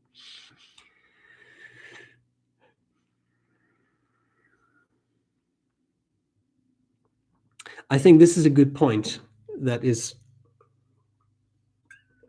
released here. I bought a 12 pack of Jinhao shark pens. Part of the fun in it is their low quality. They had mix and match converters, and the nibs weren't all the same. Yes, and that's the point I wanted to make earlier, and I forgot. So thanks for the reminder. I think one thing that we should not lose track of is that, to me, quality also lies in consistency. If I may draw an analogy with a restaurant can serve good food, but if it is good one night and then 2 weeks later it's mediocre, and then 2 weeks later it's great, and then 2 weeks later it's bad, then in my mind that's not a high quality restaurant because they're not maintaining standards. And I think this is something that you would expect in the pen world. And much as it pains me because Montblanc is not really my brand, they are pretty consistent. And I have to give them that. Now, I have had issues with their nibs in very expensive pens for sure, but other nibs were great, so maybe that's not the best example of consistency. But take a 149. Yes, it's a machine-produced pen. I get all that, but it will be a solid 149, right? It's made to the exact same specifications every time. And it's not likely that you buy one and the clip will fall off, right? It will be solid every time. Nib, sure, right? That's a slightly different story. But that consistency matters. And I have found with Chinese pens, for example, that the consistency is not always there. You can have 5 identical model pens with 5 seemingly identical nibs, but one will be fine, one will be fine, one will be medium, and 2 will be broad. And like there's no consistency, right? Now, other companies have that too. Lamy can struggle with that too, I found. Like they're sometimes they're extra fines, right, like mediums. Like I don't know what that's about. But so anyway, consistency matters, period.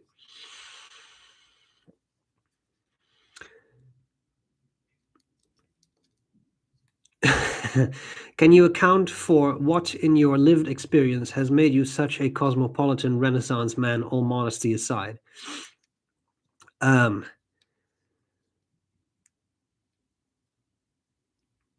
Well, that might depend on whom you ask, and I realize you're asking me.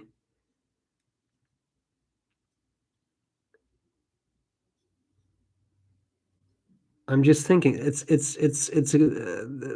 assuming that you said this in seriousness, which is what I'll work on that premise. It's a compliment to me to be called that, and I have many flaws. So by no means am I a perfect person. But having said that, if you truly say all modesty aside, I think there are a couple of factors that are very important in that. One is you need to go through certain things in life. And those things will be different for everyone. But there is my highly scientific term, which I have tried to popularize with several people over the years. There are people who lead what I call happy popcorn lives, which is the type of life where no adversity has ever struck you. You have not really gone through anything. You've just led a very happy life. And I'm very happy for you that you've not faced any adversity. But as we would say in Dutch, the man with the hammer at some point will come.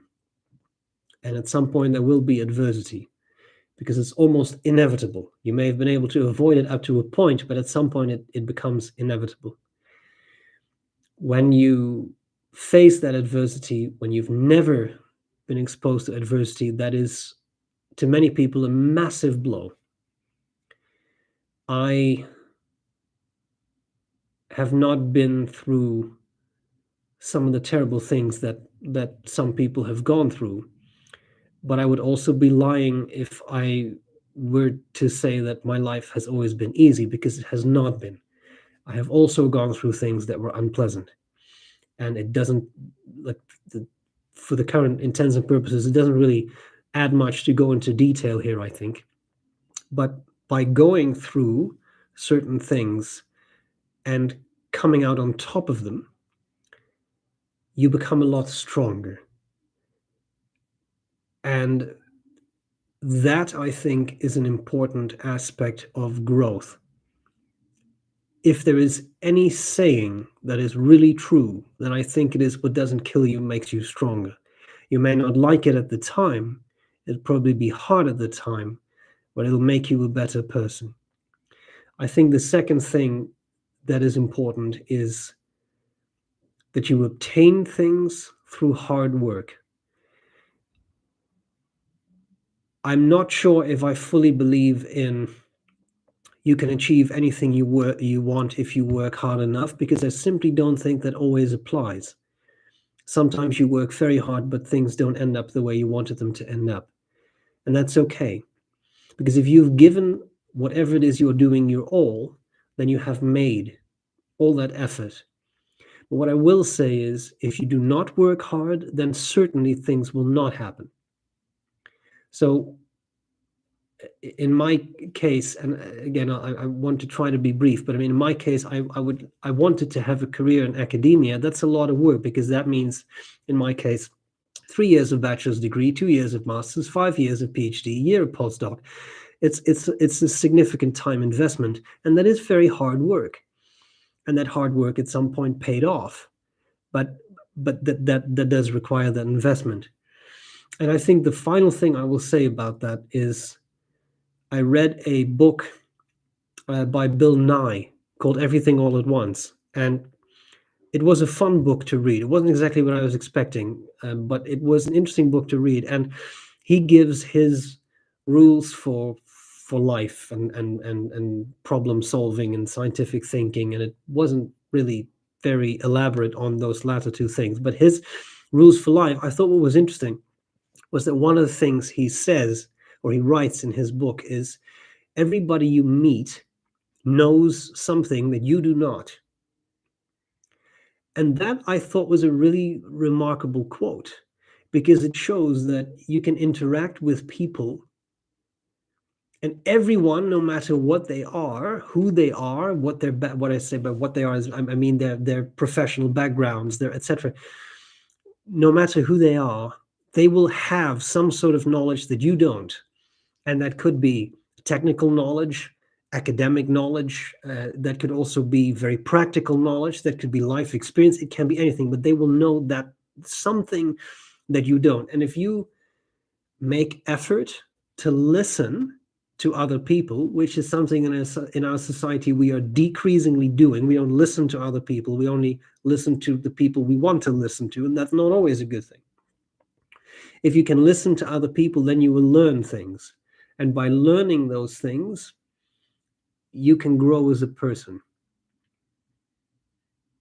So those would be my three observations. I hope that wasn't boring, but since you asked, that's what I would say. Okay. What else?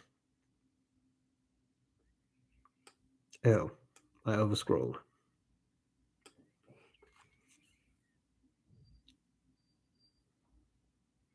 What else? Sorry, I'm just reading.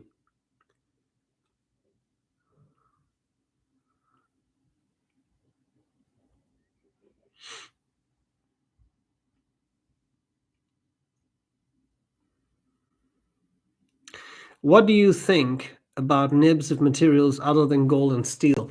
Well, why not? I mean, there's the palladium nibs that Visconti had, and they were variable. We have talked about variable qualities, quality levels. Having said that, they are nibs. So I think other materials, why not? I think titanium nibs can be a lot of fun, for example. So I think that we will find more and more that as gold prices, they fluctuate, but gold can be expensive. I think there'll be more and more of an interest in doing other things and coming up with other nib materials. Yeah. What else? Staples has fountain pen ink ? Well, I mean, the ones that I have been to, yeah, they used to carry bottles of. I not like 50 different brands. I think I've seen Parker Quink there. I don't even think that was Waterman, but they have Parker and they have Schaefer. I don't know if they have bottled Schaefer ink, but they used to carry bottles of Quink. But I mean, that's blue and black. So I mean, it's not the most amazing selection of colors, but they used to. Yeah. What does SBRE stand for? Yeah, that's the mystery in it. Stephen, Brandon, Ronald, Erik, Dutch version. So Eric and I share the same name, which is one of our internal jokes. Yeah, that's probably why we like each other so much. All right. What else?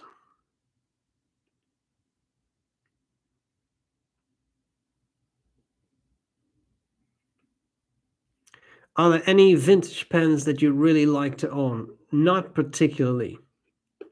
I mentioned before, I don't really have an overwhelming love of the vintage stuff, and that's just me. It's not I just not the pens.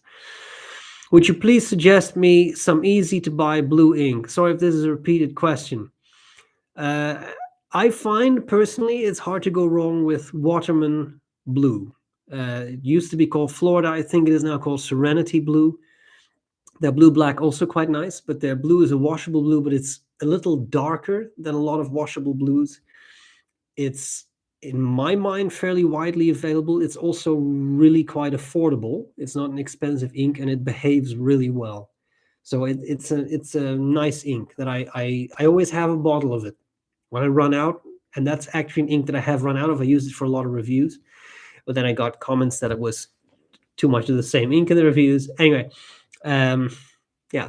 So try it out. It's a good ink. Will the SBREBROWN pen be brown? Well, yes, with gold swirls, but the base color, of the body will be brown. Yeah. Do you know something new about the pen habit guy? I don't know how new it is. I don't think we should expect him to come back to fountain pen reviews. Nice guy though. Sophie also recommends Waterman blue. Yes, again, I subscribe to this notion. All right. What else do we have? Oh, Katja, yeah, Leonardo blue ink. Yes, I also agree with that. It's may not be available as widely as Waterman, but it is a very nice blue. Yeah. Okay, what else do we have?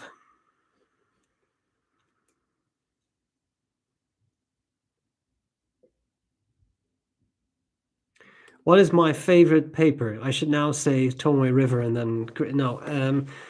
I'm not sure if I have a favorite paper. Rhodia is very nice. I do like Rhodia. The Claire Fontaine is a nice paper, but these are very classic papers. They've always been very good to me, though. There's also Oxford paper, which is not available everywhere, but it's affordable and it's very good. So I know if I have one favorite, but those are some classics. Yeah.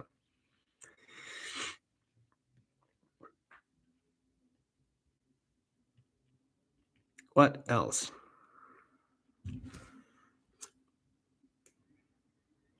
So I'm just scrolling.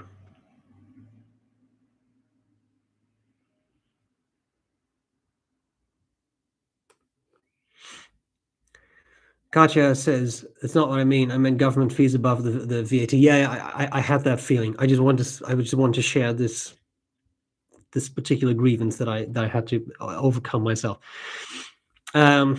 Are there any movies you know of where fountain pens play a starring or supporting role? No, I mean, there's always the moment when you are watching a movie, and oh, someone's using a fountain pen.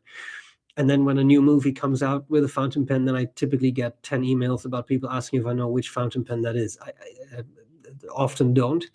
A starring role, I've been asked that before. I don't remember. So maybe I should just direct something. All right.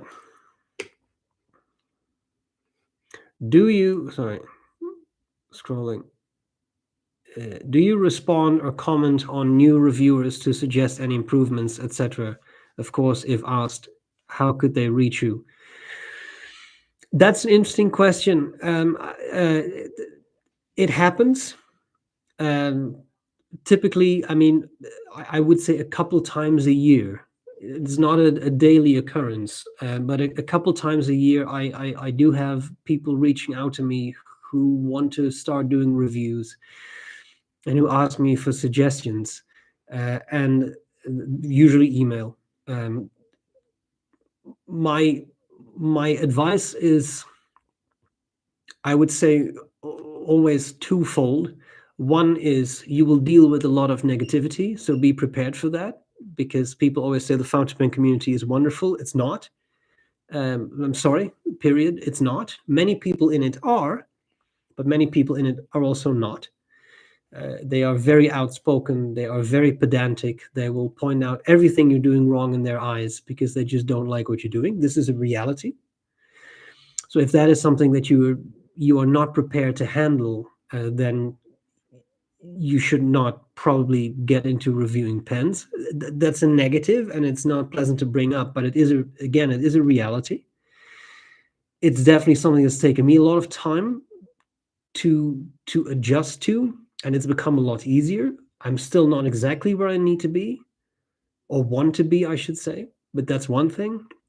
The other thing I think that is, for me, the most important advice is you have to find your own voice. I would not recommend anyone to copy someone else's format of I'm going to be doing new pen reviews. I'll first show you the pass of the pen, then I'll do a writing sample and tell you what I like about it, what I don't like about it. I mean, I understand that in a review those elements will be there, but you have to figure out how they fit into your style. Your personality, I think, should shine through in reviews. And some people don't like that. Some people, I mean, not the potential reviewers, but some people in the audience don't like that. They don't want you to say something that's meant as a funny thing. They don't want you to uh, um, I don't know, whatever. They don't want you to speak in a strange voice once in a while. They don't want you to do any of those things. They just want only factual information and nothing beyond it. Well, that's their right, but then you should find a reviewer who does that, and I'm not that person. So in other words, that's something you have to deal with as well. Your style may not work for everyone, and this is the same in anything you do. I mean, I teach psychology for a living, and my teaching style does not work for all the students. That's unavoidable. You cannot do one thing that works for everyone. Of course, you have to strive to make it work for as many people as possible, but it's impossible to appeal to everyone's sense of preferences, etc. So, yeah, those would be my. That was maybe a more extensive answer than you were looking for, but yeah. One more thing I will say is I when people ask me what can I do better, I'm always very hesitant because I find it very pedantic to then comment someone and say, well, what you should really be doing is this, that, and the other. That makes me feel weird. So I can try to recommend something, but I mean, the lighting in my videos is often not great. I work with what I have. There's a window right there. I can touch it from here. That's what I have. Could I also have studio lights? Yes, I could.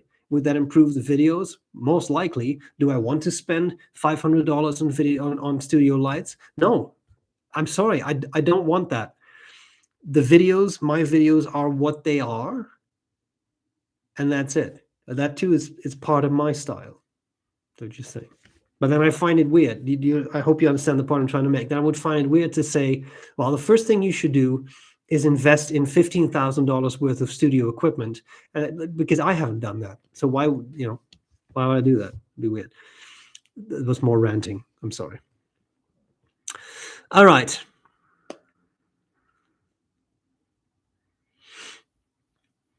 I'm just reading.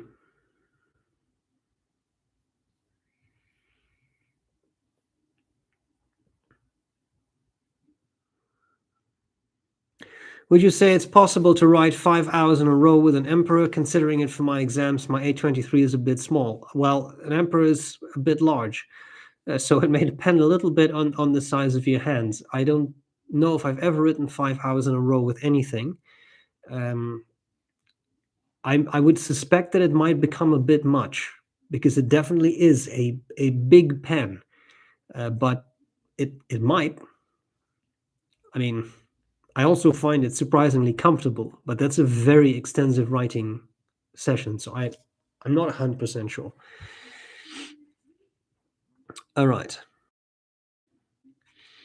Will you review the Lamy Ideos? Interesting design. Yeah, I have to talk to Joost, because there's a couple of Lamy things I think I need to chat with him about. What do you think about the 3D printed nib holders of William Shakur? I think William Shakur does very nice work. I have 2 of his pens, and I like them a lot. Do I have them here? Here's one. I also have a triangular one, which it looks like I didn't take out. But they're nice. I know this. You were asking about the dib nib holders. But given the work on his pens, I would have no issues to recommend his dip nib holders too, because his pens are very nice, I should say. All right.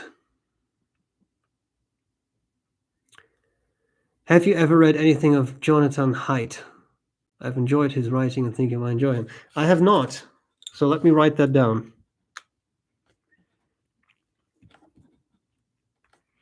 What else? Slowly but steadily, we're coming to the close of this because we've been almost 2 hours into this. What do you suggest for daily writing? Pilot PO or EF? I don't remember having used their PO nib. So then I would have to recommend an extra fine nib. Do you play Minecraft?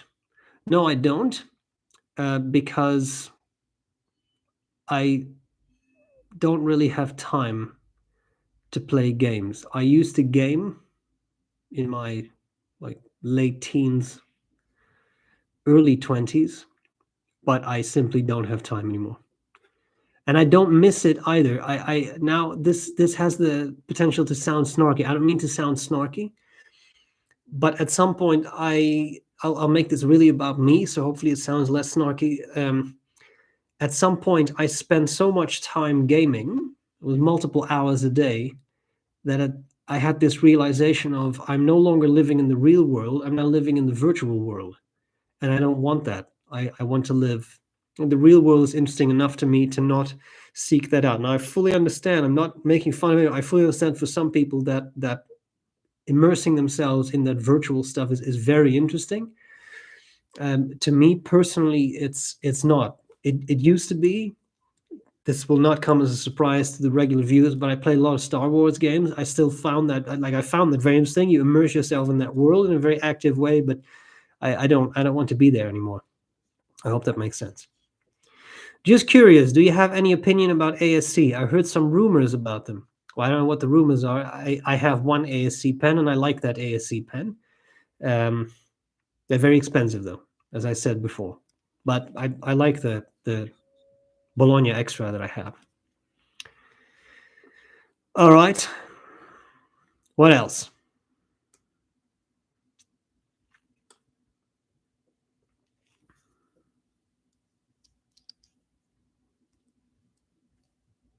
Oh, nice. Apparently there was an episode of Matlock where the fountain pen helped solve the case, taken from the fountain pen network. Good. I should check that out then. Nice. That's the first one I heard. Very nice. Very nice. All right.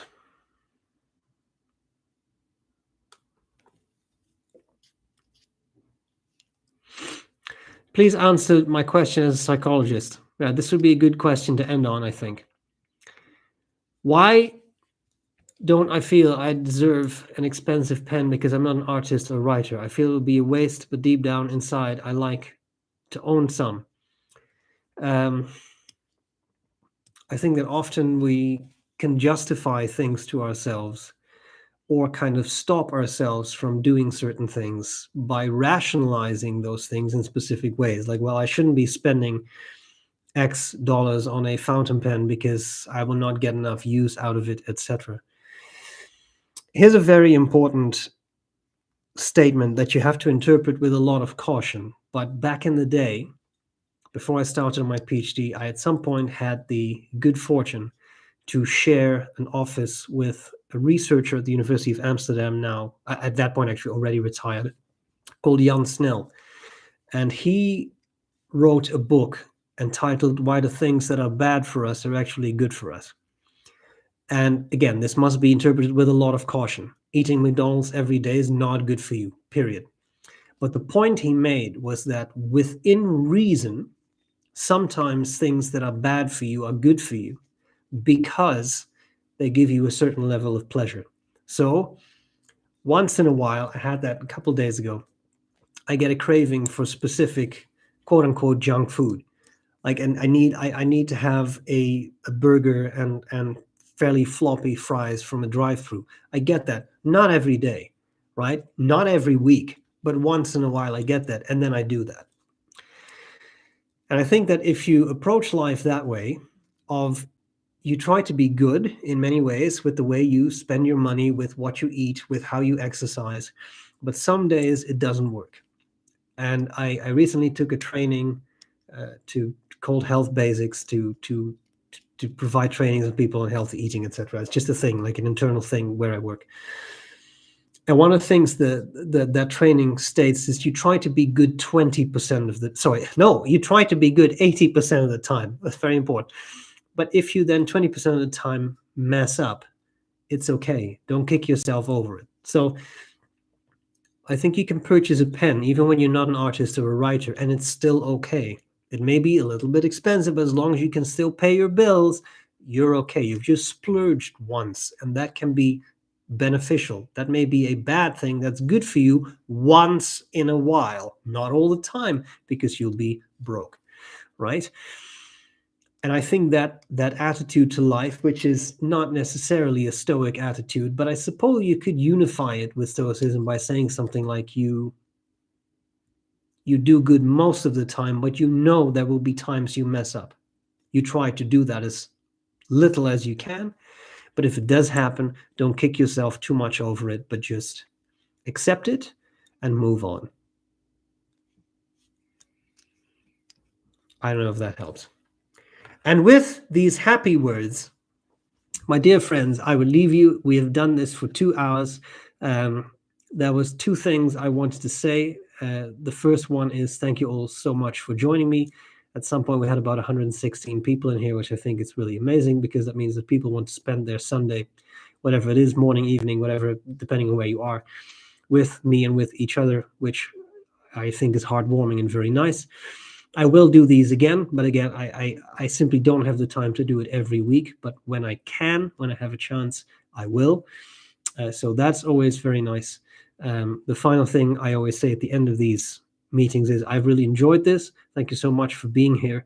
The question that sometimes arises of, is there anything we can do to support you? Yes, you can. That's not what this was about. But remember that I have Patreon. So patreon.com/SBREBROWN. You can support the videos. I love you just as much if you don't, but if you do want to add some support to the channel, that is something that helps to keep it going, and that's always very much appreciated. All right. I hope this was interesting, entertaining, useful, etc. Thank you for joining me again. I had fun. And that's all there's to it. So, have a great week. I will gladly see you later. Bye-bye.